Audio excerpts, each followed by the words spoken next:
어제 읽은 예레미야 22장에서 유다의 마지막 통치기의 여호아스, 여호야긴 세 왕의 운명에 대해서 예언한 데 이어 예레미야 23장 1절에서 8절에서는 미래의 왕 메시아를 통한 유다의 회복을 예언하고 있습니다. 1절, 2절은 하나님을 떠나 우상 숭배에 빠진 유다가 회복되기 위해서는 먼저 불의한 유다의 지도자들에 대한 심판이 선행되어야 한다고 말씀하고 있습니다. 1절을 보시면은 내 목장의 양떼를 멸하며 흩어지게 하는 목자에게 화 있으리라고 한 말씀에서 목자는 내 목장의 양떼라는 말에 비추어 볼 때 자기 양떼를 치는 목자가 아니라 주인의 양떼를 돌보는 고용된 목자입니다. 그리고 목자는 유다 백성에 대한 하나님의 대리 통치자인 유다의 왕과 지도자들을 가리키는 말입니다. 그런데 이 목자들이 주인의 양떼를 멸하며 흩어지게 하는 것은 그들이 악한 목자이기 때문입니다. 양을 먹이고 돌보아야 할 목자들이 양들을 멸하며 흩어지게 하였으니 하나님께서 어찌 그들을 심판하지 않을 수 있겠습니까? 그러므로 목자들에게 양을 맡겼던 주인은 2절 하반절에서 보라 내가 너희의 악행 때문에 너희에게 보응하리라 여호와의 말씀이니라고 하였습니다. 우리는 이 말씀을 통해 맡은 자들에게 구할 것은 충성이니라고 한 성경의 가르침을 다시 깊이 마음에 새겨야 하겠습니다. 3절 4절에서는 선한 지도자들을 세워서 유다의 남은 자들을 회복시킬 것을 예언하고 있습니다. 3절에 내가 내 양떼에 남은 것을 그 몰려갔던 모든 지방에서 모아는 바벨론에서 포로에서 돌아오게 하신다는 말씀입니다. 다시 그 우리로 돌아오게 하리니는 예루살렘으로 돌아오게 한다는 말씀입니다. 그들의 생육이 번성할 것이며라고 한 것은 포로에서 돌아온 유다 백성에게 회복의 은혜를 베푸신다는 말씀입니다. 하나님께서 세우신 목자들의 타락은 하나님의 목장의 양떼들의 타락으로 이어졌습니다. 목자들이 양들을 그릇 인도하는데 양들이 바른 길로 갈 수 없는 것은 자명한 사실입니다.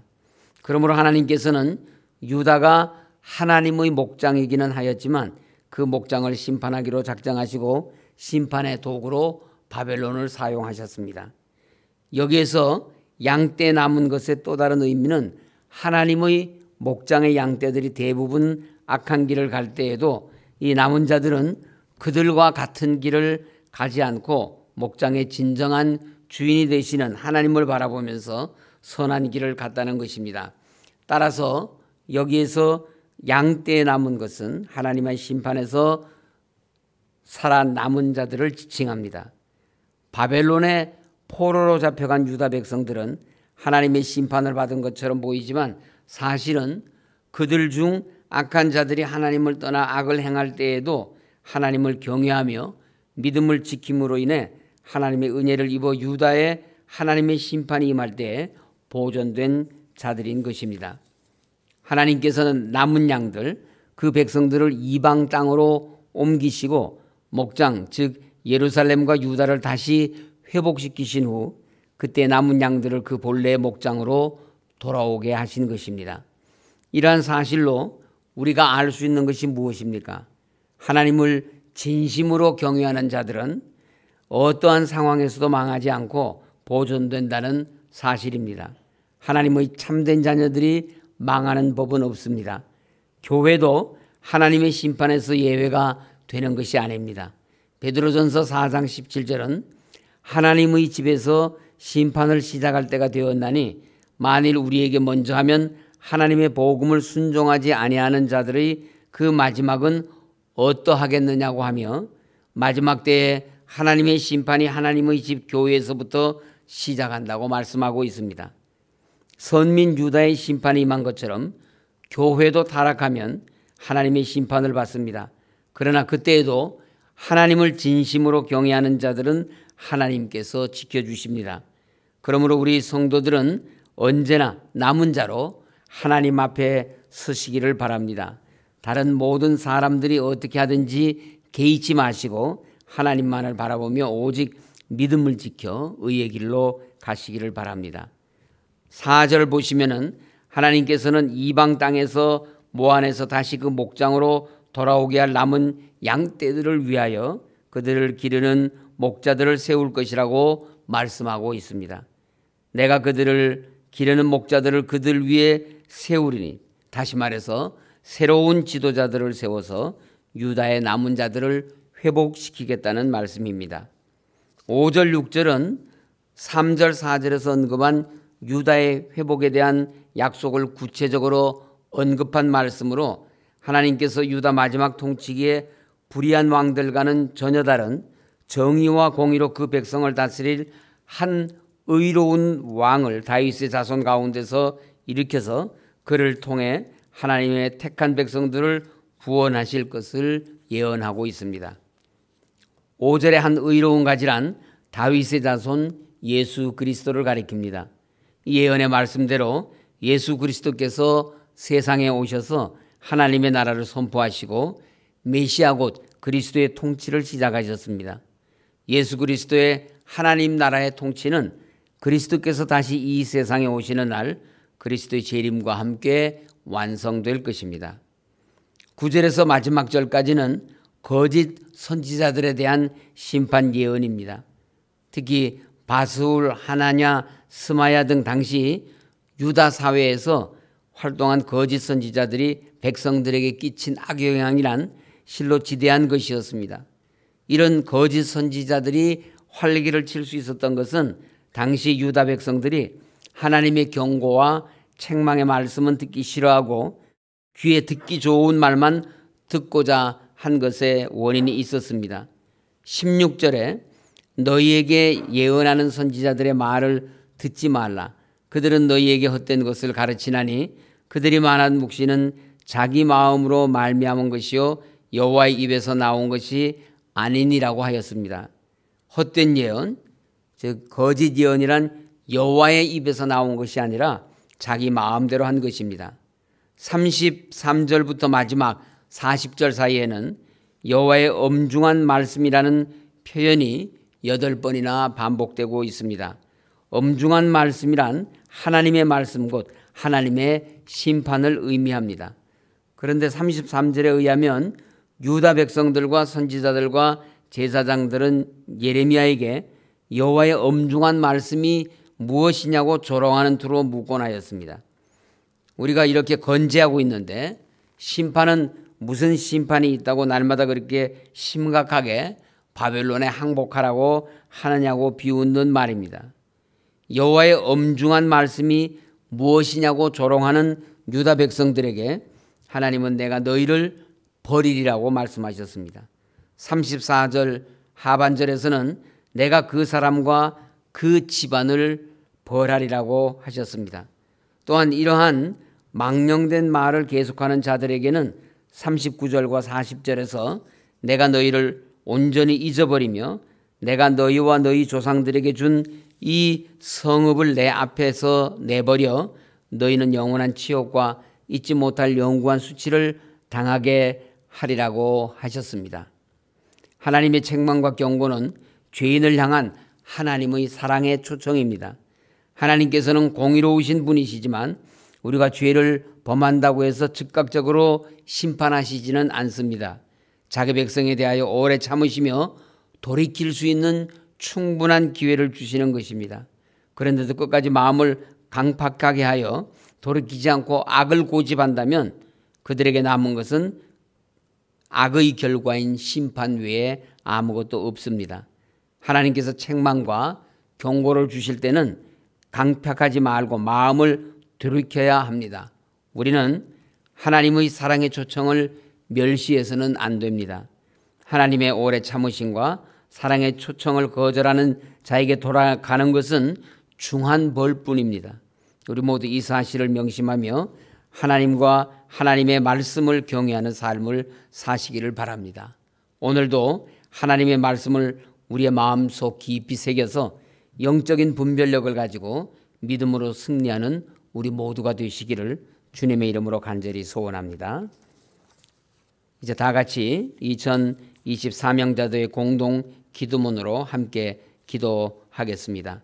전지전능 무소부재하신 성삼위 하나님, 첫째, 비정상적 비대면 시대를 초래한 코로나19 사태가 종식되게 하시고 고람되어 신앙과 예배가 온전히 회복되게 하옵소서. 둘째, 나보다 남을 배려하는 신행일체 삶을 사는 그리스도인이 되게 하옵소서. 셋째, 이 시대의 이상을 따르지 않고 고난당하신 그리스도를 본받아 흰옷 입은 참 성도 되게 하옵소서. 넷째, 전능하신 하나님의 능력으로 가정 일터가 회복되게 하시고 불신자와 소외된 이웃을 인도하는 나침반의 사명을 감당하는 서울교회 되게 하옵소서. 다섯째, 자유민주주의 국가로 복음화된 통일조국 이루어 세계 복음화의 모퉁이 돌이 되는 대한민국이 되게 하옵소서. 여섯째, 하나님의 목회를 감당할 담임 목회자를 보내주시어 목자 잃은 양들과 이 세대를 이끌어가게 하옵소서. 주 예수 그리스도의 이름으로 기도합니다. 아멘. 오늘은 세 번째 기도 제목을 가지고 다시 한번 기도하시겠습니다. 그리고 우리 교회의 온전한 회복을 위해서, 나라와 민족을 위해서, 복음화된 통일조국을 위해서, 원로 목사님과 환우들의 건강의 회복을 위해서, 우리의 가족들을 위해서 다 같이 기도하시겠습니다. 십자가에서 고난당하신 주님을 바라보며 저희들도 주님을 받들어 섬김으로 인하는 고난을 잘 감당하게 하시고 그리하여 부활의 영광에 참여하는 저희 모든 성도들 다 될 수 있도록 우리 하나님께서 인도하여 주시옵소서. 주님 몸 되신 교회 온전하게 회복되어서 하나님께서 기뻐하시는 순결한 교회로 새로워질 수 있도록 하나님 역사하여 주시옵소서. 몸 되신 교회 회복을 위해서 모든 성도들이 하여야 할 일들이 많이 있습니다. 마음과 뜻을 합하여서 교회를 정화하고 새롭게 하는 이 일에 다 같이 동참할 수 있도록 하나님께서 역사하여 주시옵소서. 주님 몸 되신 교회 또 임시당 회장을 파송하여 주신 하나님의 은혜를 감사드립니다. 하나님께서 우리 교회의 모든 행정적인 절차까지 잘 수습이 될 수 있도록 주께서 역사하여 주시옵소서. 사명자대회 기간입니다. 온 성도들이 하나님 앞에 가까이 나아가 기도할 때 하나님 우리 기도를 온전히 들으시고 응답하여 주시고 하나님께서 우리에게 맡겨주신 사명 충성되게 잘 감당하는 성도들 될 수 있도록 하나님 역사하여 주시옵소서. 하나님 아버지, 이 나라와 민족을 불쌍히 여겨 주시옵시고 하나님께서 세우신 나라, 이 나라가 든든하게 세워져서 온 세계를 향하여 하나님의 거룩하신 뜻을 펼쳐나갈 수 있도록 인도하여 주시옵소서. 나눠져 있는 국민들의 마음을 하나 되게 하시고 코로나19로 인하여 어려움을 겪고 있는 우리 모든 백성들 불쌍히 여기시고 속히 코로나가 종식될 수 있도록 주님 역사하여 주시옵소서. 복음화된 통일조국 허락하여 주시어서 세계 복음화의 모퉁이 되는 우리 대한민국이 될 수 있도록 하나님께서 역사하여 주시옵소서. 원로 목사님 하나님 건강을 회복되게 하시고 강건하셔서 하나님의 사명 마지막까지 잘 감당하실 수 있도록 역사하여 주시옵소서. 병상에 계시는 많은 환우들 하나님 이 시간 찾아가 주시어서 저들의 모든 연약함을 고쳐주시고 아버지 하나님 자리에서 일어나서 하나님의 영광을 위하여 믿음의 길로만 나아갈 수 있도록 주님 인도하여 주시옵소서. 유학 중인 우리의 자녀들 또 복무 중이며 입시를 준비하고 있는 우리의 자녀들 하나님께서 그 기도를 들으시고 응답하여 주시고 취업을 위해서 준비하고 있는 분들에게 마음껏 일하며 하나님의 영광 드러낼 수 있도록 우리 주님께서 인도하여 주시옵소서. 배우자를 위해 기도하는 분들에게 믿음의 배우자들을 만나서 믿음의 배우자와 함께 하나님 기뻐하시는 가정을 이룰 수 있도록 주님 인도하여 주시옵소서. 오늘도 주님과 동행하기를 원합니다. 저희들의 나아가는 길 믿음으로 나아갈 수 있도록 우리 주님 함께하여 주시옵소서. 예수님 이름으로 기도드립니다. 아멘.